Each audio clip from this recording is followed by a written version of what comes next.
WrestleMania 42, almost a week ago. The confetti is barely swept off for the most part. Maybe it's still in a few cracks here at Allegiant Stadium. They finally removed all the pyro from Vegas. And the company that just told you, the whole world, it pulled off one of the biggest shows of the year, removing the roster. 23 wrestlers, one afternoon, completely gone.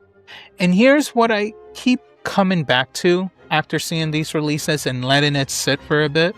These weren't all developmental kids nobody's heard of. We're talking to Aleister Black, Kairi Sane, Zelina Vega, the entire Wyatt Six, all 5 members, same day.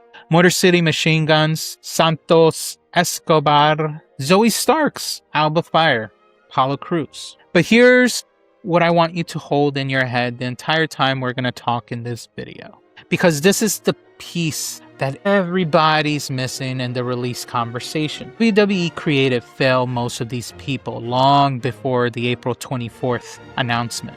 The release was just WWE making it official at that point. So let's get into this drop. Welcome to the T-Drop, Strong Brew, No Soft Behavior. Here's how we're going to talk about this. The full list and the scale of what happened, which goes with the Wyatt Sits, the most emotionally complicated story in all this, the individual names that deserve their own moment, and the specific way Creative set each one of them up to fail. Then a bigger pattern I want you to see. And finally, the reporting that dropped about who actually made these calls, because Triple H's name is on all this, unfortunately. And of course, so is Nick Khan's. So let's strap into this story and let's get into it. April 24th, 2026. Friday SmackDown night. Way before the show, maybe I'm going to say 3 hours before the show went live, roster has been announced that we're gone. And who are in the roster that we're gone? Let's get through it. We have Kairi Sane. We have Aleister Black. We have Zelina Vega. Uncle Howdy, also known as Bo Dallas, Nikki Cross, Santos Escobar, Motor City Machine Guns, who is Alex Shelley and Chris Sabin, Dexter Loomis, Apollo Crews, Rowan, Joe Gacy, Andre Chase from the Chase U, Zoe Stark, Alba Fire, Tyra May Steele, Sienna Linton, Tyson, Tyrek, Chris Island, Malik Blade, Trill London, and Luca Crucino. Now, some of them you may not know because some of those are NXT and developmental group. They didn't make it to the main roster yet. 20 people, one afternoon, 5 days, or almost, actually, I'm going to say, 5 days post WrestleMania because it happened on Friday, right? Now, someone on Reddit clocked something interesting in the sits in 180 comment of that thread. And I copied it down. And they wrote this. It's like mostly SmackDown stars. So it's the talent. So is it on the talent or the booking? And that is true. For the most part, all the talent that got released are from SmackDown. And this is why it's important to understand. Can you blame 100% on TKO and the higher-ups? Not really. It's the failure of Creative.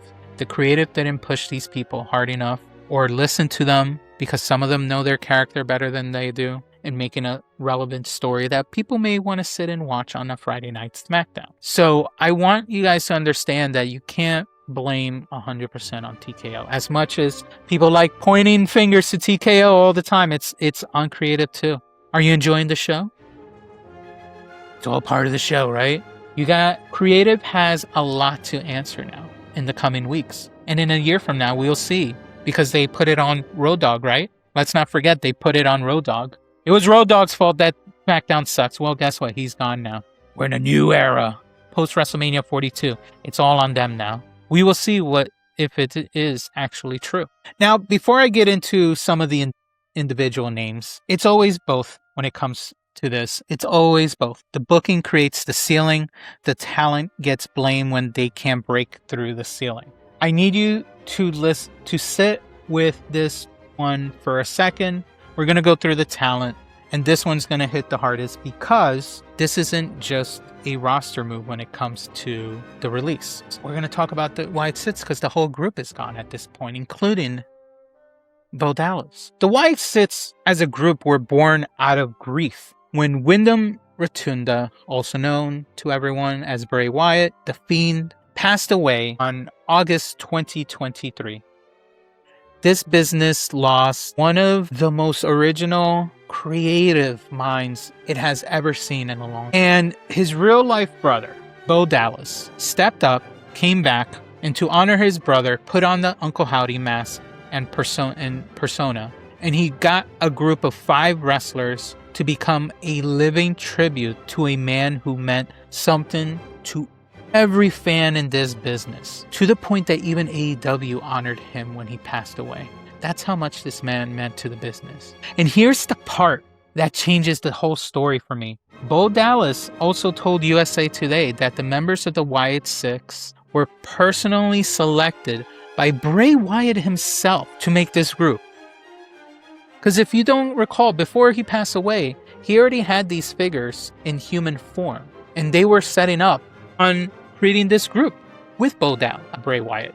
And the people he picked was Joe Gacy, Nikki Cross, Dexter Lumis, Eric Rowan, and Bo himself. Bray chose these people to carry the story, and when they debuted in the summer of 2024, the emotional weight that everyone felt was real. The supernatural atmosphere was alive again. The fans felt it. Dexter Lumis and Joe Gacy won the tag titles, and then WWE Creative ran out of ideas.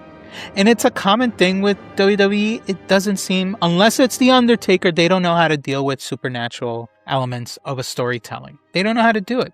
And they should stop, because at this point, if you couldn't even honor Bray Wyatt appropriately, you guys just plainly suck at telling these stories. Maybe ask The Undertaker for some tips, because he was able to do it okay. They had the most emotionally loaded group in modern wrestling history, a tribute to a passed away legend built by his own brother, and they gave them a storyline about what after they won the title? A lantern. A freaking lantern with the freaking MFTs. And every week since November or whatever, the MFTs took the lantern. They took it back. They took it again. That freaking story never went anywhere. And the chapter closed quietly with no payoff, because they just had one more match and then they were gone. They were let go. Even Vince Russo, a guy who not exactly known for agreeing with modern WWE, came out this week and called the Wyatt Six a failure. His exact framing was, when they got into this, I said to myself, if you couldn't get this old. And one fan in a Reddit thread put in as plainly as it can be said, Creative failed them. They had so many opportunities to make this work. Now, is the Wyatt Six dead? Or does WWE maybe use this without Bo and the rest of the group? I doubt it. I think the group is dead. But you never know. They might be those type of people. We'll see. Now, my take on this is that the Wyatt Six were never going to survive without Bo Dallas, without Uncle Howdy. There is no group. The anchor, the emotional anchor, was a brother honoring his brother. You take Bo out, you take the soul out.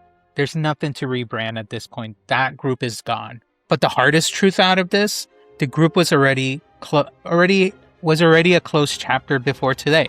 Like I said, WWE Creative made the decision when they gave them a lantern feud and no WrestleMania moment and no championship trajectory in the future. That tells you everything right there.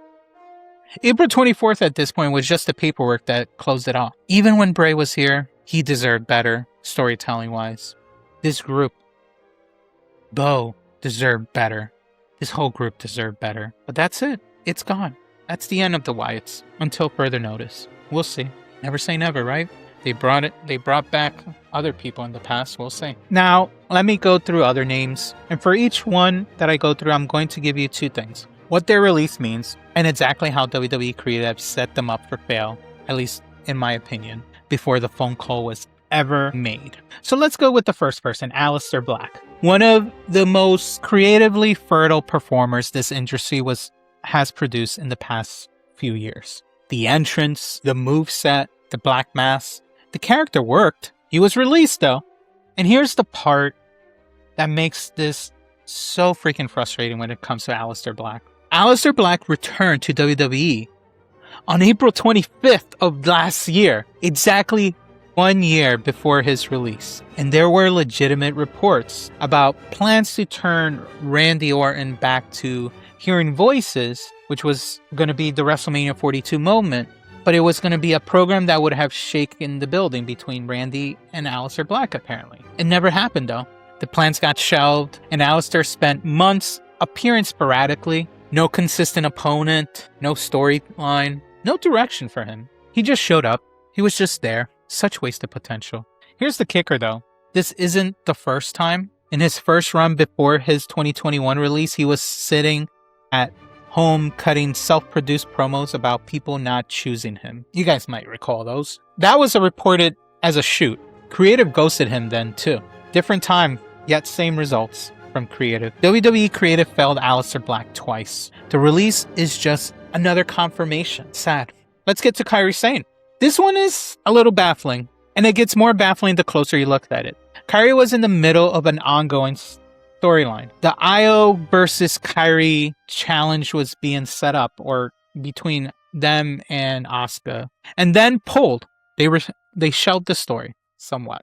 And now people are doing the math on why it was pulled. If you already knew Kairi was going to be released, her contract was apparently going to run out, and I guess they weren't planning to renegotiate for a new one. So if you already knew Kairi was going to be released, you don't book a match you can't follow through on. So the question isn't just why was Kairi released, it's where they were setting up a match they already knew wouldn't happen. She never received a singles championship on the main roster, despite being a former NXT Women's Champion, despite being one of the most beloved performers in WWE history, at least in the NXT level. She was beloved. So much beloved to the point that now people are chanting, "We want Kairi," hashtag all over social media. Yesterday, she was number 2, the hashtag "We want Kairi." I don't know where it is now. I don't even see it. Creative used her as a tag team place or a tag team piece. And when the tag team dissolved, they had nothing for her as a single person. I don't know how that makes sense. She was hot in NXT. Poor Pirate Queen. That's right. RIP to the Pirate Queen. Let's talk about Motor City Machine Guns, Alex Shelley and Chris Sabin. These two men are tag team royalty to most people. Combined experience going back all the way to TNA's most celebrated era. They had match quality that most current WWE tag teams can't approach at this point. WWE brought them in with real fanfare and then did essentially nothing with them. Here's the issue. Their last TV appearance was in SmackDown a while back. They won the tag belts as soon as they got in, and after that, barely on the roster. They did some matches, they did some appearances, but barely anything. They did mostly dark matches, apparently. WWE signed the two of the greatest tag team wrestlers alive and then gave them limited matches, to the point to some dark matches. And now they're releasing them. It's not a talent problem. It's them, it's creative, it's the heads up not able to plan around them. It's a creative problem. Now we go to Zelina Vega. This one hurts me at least. I want to spend a moment when it comes to her because her exit's unique in how public it was. Zelina went live on on Twitch, but now her clips are on X, immediately after she found out she was released. Let's go with this one. There we go. She went live on her Twitch account right after she got released. It would say Stanford calling you. That's when people call me, usually, or from there, it would say it would say Stanford calling you. And that's when your heart's like, oh, fuck. But this time, it said TKO. So I was like, very telling. 5:09 p.m. is when 5:09 p.m. is when she got the call from TKO. And it was in Stanford. So that was that. She found out at 5:09 p.m. So as you can see, I'm assuming most people received it around that time, which 3 hours before SmackDown went live, right? She then went after Sean Ross Sapp for breaking the story before she even had a chance to process it. Yeah, I also would have appreciated if Sean Ross Sapp or whoever the fuck announced it could have at least given me the decency to let me do it myself first. But fuck you, dude. This thing is this is a human being finding out her job is gone. And it's also her second release from WWE. Before she can even breathe, someone already released that information she was hoping to share with her fandom. I understand that frustration completely. Now, here's the creative failure when it comes to Zelina Vega. Zelina Vega won the Queen's Crown tournament in 2021. That should have been her coronation moment at that time. Title shot, maybe. maybe some main event programming, a launching pad for her career. You know what she got after that? She was floating around, managing people, multi-person matches. High years of, for most people would agree, somewhat of an incredible charisma and a second-generation pedigree. And WWE Creative gave her a crown and then forgot she wore it. Second-generation star, bilingually gifted, could work any character on the card if you gave her a chance to. And they had zero substantial plan for her twice. We moved to Santos Escobar. He had an incredible NXT run as a dominant heel champion. Came to SmackDown, the LWO with Rey Mysterio, the legacy of an actual WrestleMania 39 moment against Rey that the crowd was fully invested in. But then Creative dissolved the LWO with no real payoff, left Santos without a program. He floated in the mid-card for 2 years with no real direction, had just signed a fresh contract, and then was released. Sometimes a new contract isn't security, guys. Sometimes it's just the math of what was already going to happen before the ink dried. Creative gave him one WrestleMania moment and then had nothing else for him 2 years ahead. We move on to Zoe Starks, the Z-Pack era with Trish Stratus. Zoe was a breakout star of that entire program. She was positioned, honestly, as a legitimate threat for the women's roster when she came up to the main card, to the main roster.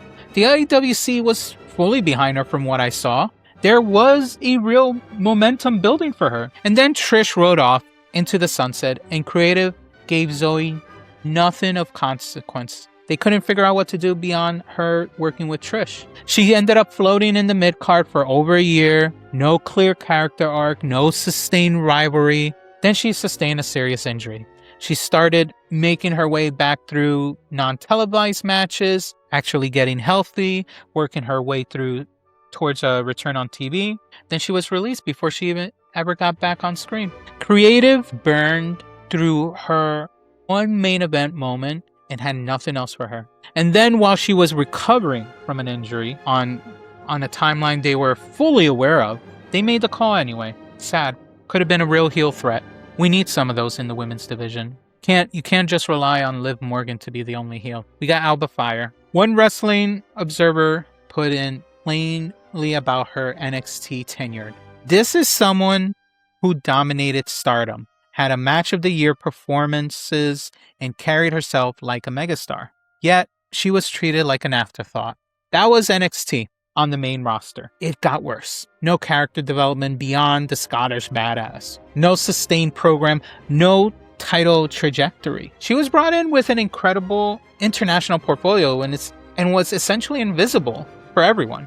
They could have used her in all these tours internationally, right? All the Europes, the Clash in Paris, the Clash in this, the Clash over there, the Clash over there, Clash up the hill, Clash down the hill. They could have used her in any way or form. She is an incredible talent when you give it to her, but they didn't. Now, I don't have an image of him, but yeah, Apollo Crews. I'm going to say something that might be the most honest statement of this entire video at this point.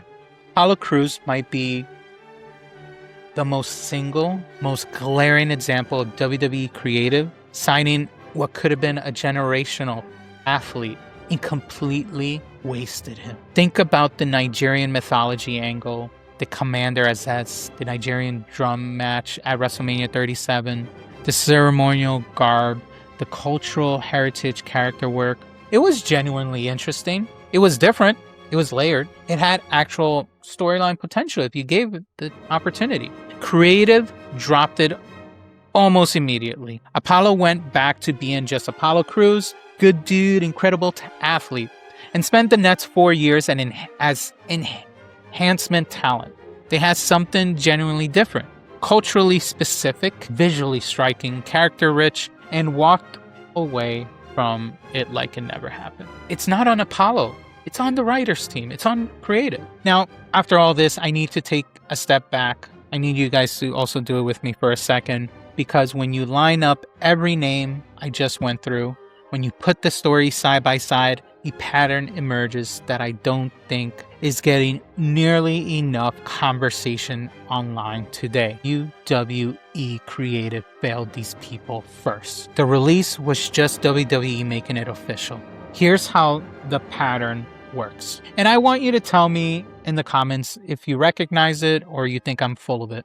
Let's start with step one. Step one is WWE signs or returns a talent with genuine momentum, real hype, ability. IWC fully invested in them. Then step two, creative gives them an opening moment, a debut pop, maybe a tournament win, a WrestleMania match, a moment. Then we get step three, creative has nothing else for them after that. No follow-up, no sustain, continuing program for them, no character development beyond whatever they debuted with. Then step four, the talent becomes invisible. TV time dries up, they're floating around somewhere, maybe doing some enhancement matches, some dark matches, but that's it, just gone. Then step five, the final step, WWE releases them, citing implicitly or explicitly that the talent wasn't connecting maybe, or they just needed to cut people. Do you see what this is? That's a self-fulfilling prophecy at this point. Creative starved them of everything they needed to connect, and then used their failure to connect as the reason to cut them maybe. One writer on This Week put it directly, WWE Creative has absolutely failed to build real new stars since Roman lost the title at WrestleMania 40. Not moment, guys. Not short-term pushes, actual stars. And look, I'm not here to be totally irresponsible about this. There can always be two true things at the same time, even more. Some of these talents may not have been the right fit for where WWE wants to go creatively in 2026. That can be legitimate decision. But Aleister Black wasn't given a proper program in either of his two runs, in the main roster at least. In NXT, he was amazing. Motor City Machine Guns hadn't been on TV for a while doing matches for the most part. Zoe Stark was released while recovering from an injury. And Apollo Crews had one of the most interesting character concepts WWE had in years and dropped it without any clear explanation. You can't claim you're building a new stars while simultaneously doing this to the talent who needed the most investment to get there. The fans knew. The IWC has been screaming about some of these names for months. Unfortunately, it's just creative not listening. They just didn't listen. And here's my final line, I guess, coming back to all this and the aftermath of all this. It's not just a failed storyline when it comes to this. It's just a reminder, a haunting reminder of what happens when all this art meets corporate and they can't figure out what to do with it. Because the best example is the Wyatt. They couldn't figure it out. They don't know how to figure it out. Give it another year. Maybe Julia will be out if they don't know what to do with her. Maybe Stephanie back here. Two talents that can go bell to bell. They don't know what to do. You saw how they treated her title run, or even Julia's title run just now. She just lost the belt this past week. Now, the reporting that dropped yesterday addressed the accountability question directly. And I want to give you the information to the best possible because this is from Dave Meltzer and we know how that goes. So please, he wrote in the Wrestling Observer and he weighed in on who's behind these releases. And he quoted, "Nobody above Levesque is saying who to cut. Maybe Nick Khan, maybe not. Ari Emanuel isn't sitting there saying we have to fire Zelina or Kyrie.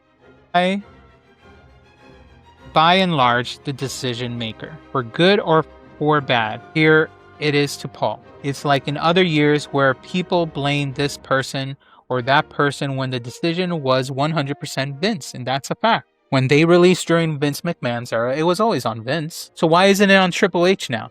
It's the same person." But then Meltzer said, there's not a chance TKO is ordering who to cut. It is possible that they got an unofficial salary cap in Levesque, as the manager has to keep the number below that. Most likely the salary total would be a Khan decision. And as far as the key personnel decision, that's on Levesque. So to translate that, Nick Khan sets the ceiling. TKO controls the money, and Triple H has to keep the roster cuts under whatever that number of the ceiling is. But the who gets cut, that's Paul Levesque's call. Except here's where Zelina's words from Twitch complicated everything. And from that video, she did say her release call came from TKO, not Stanford. So the picture is Khan controls the budget ceiling, Triple H picks the names, but the call comes directly from the parent company. Here's the question that has been sitting with me before this video. If Triple H is the head of creative and these are his creative decisions, doesn't that mean the same person who failed to give these talents meaningful storylines is also the person who decides to release them when they couldn't get over? I'm not throwing accusations, I'm just reading the lines at this point and translating it to the best of my ability. So let me ask you something. If Triple H genuinely believed in the Aleister Black storyline, if he was invested in Kairi Sane's storyline arch, if he saw the long-term value that Zelina Vega could possibly do, if he had a real plan for the Wyatt Sits before a Lantern feud, why are these people gone? The answer to that question tells you everything about who's actually running talent in 2026 WWE. So my take is this: three explanations are floating around what happened on April 24th. Budget cuts, Nick Khan, TKO, the financial pressure on the roster number, the creative direction shift, and Triple H clearinghouse making room for the new vision. And a third one that nobody wants to say out loud: WWE Creative failed these talents first, made them invisible, and then used their invisibility as the reason to release them. And that third explanation is the one that should make every fan and every current roster member uncomfortable, because that's the pattern that repeats in every era. Different names, same cycle. You want to know what the contrast looks like from the outside? The week after the biggest show of the year, when the post-Mania energy is supposed to lift everybody, when new viewers are still checking out the product, these are the people who get the call. Not in they don't have an off season to do this. It just happens directly. 5 days after WrestleMania, it all happens. And some of them, Aleister Black, Zoe Stark, Motor City Machine Guns, never even had a fair shot in their run. They were handed a moment and handed nothing after it. So is this WWE cleaning house with a plan or cutting without one? I think, honestly, there's a financial plan, obviously, when it comes to this. TKO runs the numbers and Triple H has to hit it. That part is the organized part. It's the corporate world that we see in WWE. That part makes sense for most in a spreadsheet. But the creative plan, show me the evidence. Show me where the Wyatt Sits storyline was going. Show me what Aleister Black's program was after WrestleMania 42. What would it look like? Show me Kairi Sane's title trajectory, if there was ever one. Chances are you can't, because it doesn't exist. The budget is clean. The creative was just chaotic. And 23 people paid the price for them both. So before I close this video out, I want you guys to comment something for me in the comments. Which of these releases hits you the hardest? And which one do you think lands somewhere better, if any? And the third question, which one of these people do you think WWE Creative failed the most? Hopefully I'll get all three answers. If you give me one, that's great. For me though, Aleister Black is the one I keep returning to.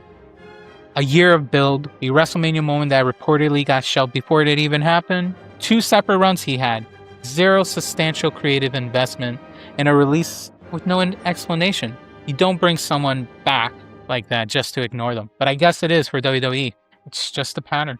I'm sure AEW is about to have a very interesting week with all these releases. We'll see what happens. But anyway, tell me which name hits the hardest, where you think they land, and who creative failed the most. Thanks for watching. If the T hit right, hit like and subscribe, and I will see you on the next video.